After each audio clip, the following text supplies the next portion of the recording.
नमस्कार सभी दर्शकों का बहुत बहुत स्वागत। सिंह राशि पर विस्तार से चर्चा की जाएगी। इस बात को लेकर के चर्चा विशेष होगी कि दो बार अगले इस महीने और अगले महीने नवम पंचम का 2 बार राजयोग आपकी कुंडली में बनने जा रहा है। साथ ही साथ इस राहु केतु के जो तूफान है, तूफान की गति से जो राहु अपने स्वभाव और प्रभाव में तब्दीली लाते हैं बीच बीच में, क्योंकि ये मायावी ग्रह है और बृहस्पति के द्वारा दृष्ट भी है। नवम पंचम योग का अर्थ समझिए तथा इस बृहस्पति की जो इनकम हाउस में उपस्थिति है, इसके मायने किस तरह से चल रहे हैं अभी। और ये चंद्र केतु का जो ग्रहण योग है, ये आपको सूर्य ग्रहण वाले दिन क्या प्रकोप दिखा सकता है, ये आपके लिए अलर्ट डेट से कम नहीं है। यानी कि आपको 20, 21 और 22 ये तारीख बड़े सचेत होकर के चलने वाली रहेंगी। साथ ही साथ आपकी राशि का जो स्वामी है वो नीचाभिलाषी है, नीच की अभिलाषा यानी कि नीच राशि में जाने की तैयारी कर रहे हैं। इसको बोलते हैं नीचाभिलाषी। ऐसे ही एक ग्रह होता है, उसका नाम उच्चाभिलाषी, यानी कि मंगल ग्रह जब उच्च राशि में जाने की इच्छा रखता है तो जो एक पहली राशि है उसको बोलते हैं, जब मंगल यहाँ आ जाएंगे धनु में, इसको बोलते हैं उच्चाभिलाषी मंगल। और बृहस्पति यहाँ पर जो बैठे हैं इनका नाम है उच्चाभिलाषी। लेकिन अब यहाँ जो कन्या राशि में सूर्य है, इनको संज्ञा दी गई है नीचाभिलाषी, नीच की अभिलाषा। यानी कि इस राशि में आने के बाद ये नीच राशि में होंगे। तो सिंह राशि का स्वामी जब नीच राशि में आ जाए तो आपकी जो पर्सनालिटी है, यानी कि आपको जो सजने और संवारने का और आपको जो पल्लवित और पुष्पित ऊर्जा जो देता है, इस सिंह राशि को सूर्य देता है। यो जो भावा स्वामी दृष्टो युतो वा तस्य वृद्धि स्यात्। अगर इस राशि का स्वामी अच्छी पोजीशन में नहीं है या इस राशि को देख नहीं रहा या अच्छी कंडीशन में नहीं है तो वो अच्छे परिणाम नहीं देता है। वैसे भी यहाँ सिंह राशि पर ग्रहण योग है, तो किंग कर्तव्य विमूढ़, यानी कि क्या करूं क्या ना करूं। और इतनी बोल्ड राशि होने के बावजूद ये बहुत खराब पोजीशन में आ जाते हैं। आपने एक बहुत बड़ी कहावत सुनी होगी कि गांव में जब शेर जाता है तो शेर जो है उसको गांव के जो कुत्ते हैं वो भौंकते हैं।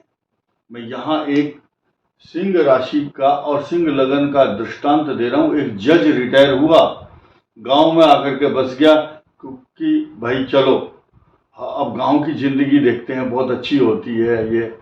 तो वो आकर के गांव के प्रधान का चुनाव लड़ना शुरू कर दिया। तो राजनीति सबसे गंदी चीज होती है। वहां जो एक अनपढ़ गंवार जो प्रतिद्वंदी था उसने मुकदमा कर दिया कि इसने वोटों में धांधली की है। यानी कि वो जो जज था सिंह राशि और सिंह लगन का, वो जीवन भर ऐसी कुर्सी पर बैठता था, योर ऑनर लोग बाग उसके सामने पानी भरते थे, हाथ जोड़ करके गिड़गिड़ाते थे। अब वो उस मुकदमे के चक्कर में इधर उधर जा करके किसी एसडीएम के सामने, कभी किसी दरोगा के सामने खड़ा है। यानी कि जब समय खराब होता है तो सिंह राशि सिंह लगन भी गांव के छोटे छोटे जो कुत्ते होते हैं गली के, वो उसको भौंकते हैं। और भले ही शेर को पता है कि मेरा पराक्रम इतना ज्यादा है, ये मेरा मुकाबला कभी नहीं कर पाएंगे, वो उनकी तरफ को देखता तक नहीं है। हल्का सा पीछे मुड़ करके देख लिया तो भाग जाते हैं कुत्ते। ठीक इसी प्रकार ये ग्रहण योग में राशि आई हुई है। ऐसी पोजीशन में इसको बल कौन दे रहा है, ताकत कौन दे रहा है, वो आप सुनना बहुत जरूरी है। ये चंद्र केतु के कारण एंजाइटी, टेंशन, परेशानी, चिंता जरूर है, परंतु यहाँ पर 2 प्रकार से नवम पंचम का जो राजयोग बनेगा वो आपको कहीं से भी आपकी गर्दन को झुकने नहीं देगा। ना मुंह छुपा के जियो और ना सर झुका के जियो। गमों का दौर भी आए तो मुस्कुरा के जियो, क्योंकि मुस्कुराने का मौका एकादश भाव में बृहस्पति इस मंगल पर दृष्टि तो डाल ही रहा है। साथ ही साथ जिस दिन यहां नीच राशि में सूर्य होंगे उस समय साथ ही साथ एक साथ देखना, ये बृहस्पति की दृष्टि यहां पर होंगी। लेकिन उस समय एक नए समीकरण बनेंगे।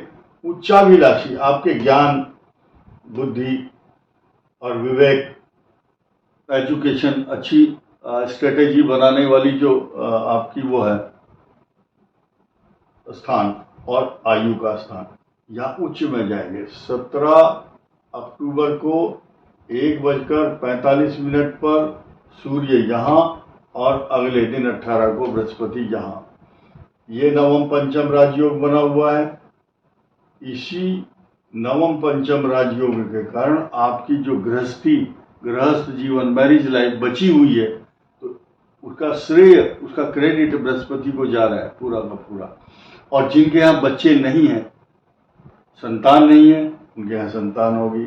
जिनका विवाह, सगाई जो भी चल रही थी बातचीत, और वो फाइनल होगी। भले ही राहु यहाँ रोड़ा अटकाता, 1-2 रिश्ते कैंसिल हुए या हो चुके होंगे, लड़का हो चाहे लड़की, लेकिन अंततोगत्वा सगाई का जो योग है इसी नवरात्रों में बनने जा रहा है। अगर नवरात्रों में नहीं बनता है तो ये स्थिति जून 2025 से पहले शादी की पोजीशन बन जाएगी।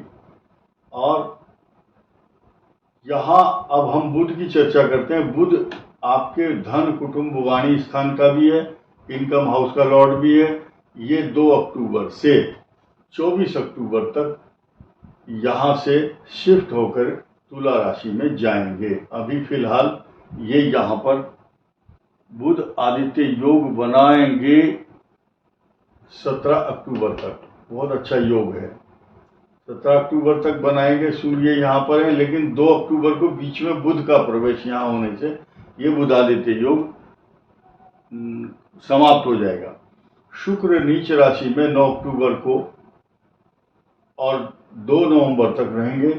इनकी जो पोजीशन है यहाँ पर अष्टम भाव मृत्यु स्थान पर होगी, तो ये शुभ मानी जाएगी। जो बीमारी, कष्ट, चिंता जो भी हो रहा है वो खत्म हो जाएगा। दूसरे एक नवम पंचम का राजयोग की बात कर रहे थे हम, बृहस्पति की यहाँ दृष्टि और यहाँ दृष्टि। दूसरी बात, जैसे ही आपकी बृहस्पति द्वादश भाव में आएंगी, ये आपके केंद्र में बैठे हुए चतुर्थ भाव सुख का स्थान है। सुख के जितने भी साधन हैं मुहैया कराने में सफल होंगे। और ये जो समय है इनका, वो देखिए 18 अक्टूबर से 18 नवंबर तक 1 महीना, और उसके बाद 17 दिन और, यानी कि 47 डेज का यहाँ इनका निवास होगा। इस प्रवास के दौरान बृहस्पति उच्च राशि में बैठ करके आपको इन 2 स्थानों से रक्षा करेंगे। ये कष्ट का स्थान है आपका। रिस्क के कारण आपके जीवन में आने वाली अचानक जो आपदाएं हैं, अचानक शब्द को सुनिए, अचानक आपको ऐसा लगता है कि बस ये बुरा हो गया मेरे साथ, तो उस बुराई से बचाने के लिए ये बृहस्पति यहाँ होंगे तब अच्छा फल देंगे, तब यहाँ होंगे तो यहाँ नवम पंचम का राजयोग बनाएंगे। कारण क्या है, ये मैंने जोर दे करके क्यों कही है ये बात, क्योंकि मंगल ग्रह जब यहाँ आएंगे, इस मंगल का 27 अक्टूबर को यहाँ आना और 18 अक्टूबर को पहले से ही इस भाव को साफ सुथरा बना करके स्वच्छ सुखदायक बनाएंगे मंगल के लिए। और मंगल सेनापति है और ये ज्ञान का कारक है और बुद्धि का, विवेक का सब कुछ देता है। बृहस्पति यहाँ बैठ करके विवाह आदि, संतान आदि की समस्या को सुलझाता है। और हम तो इतना एक्स्ट्रा बताते हैं लोगों को दिमाग लगा करके कि आपको थाली में परोस करके घर बैठे दे रहे हैं। तो देखिए, इस बृहस्पति का दूसरा योग ये है कि आपकी संतान के मार्ग में अगर बाधाएं आ रही हैं तो वो भी दूर होंगी, खास तौर से उन्नति के लिए। और इस राशि वालों को हनुमान जी की उपासना या मूंगा रत्न धारण करना, तांबे में या गोल्ड में, अपनी हैसियत के मुताबिक बनवाइए और पहनिए। और दूसरी बात, सूर्य नीच राशि में होने के कारण या नीचाभिलाषी है, तो आप सूर्य की उपासना, आदित्य हृदय स्तोत्र का पाठ, और कुछ भी कोई नहीं जानता है तो ओम सूर्याय नमः कह करके जल दें। और जब सूर्य को जल देते हैं तांबे के लोटे से, तो सूर्य की तरफ आंख खोल करके देखना नहीं चाहिए। इस वीडियो में इतना ही। धन्यवाद, नमस्कार।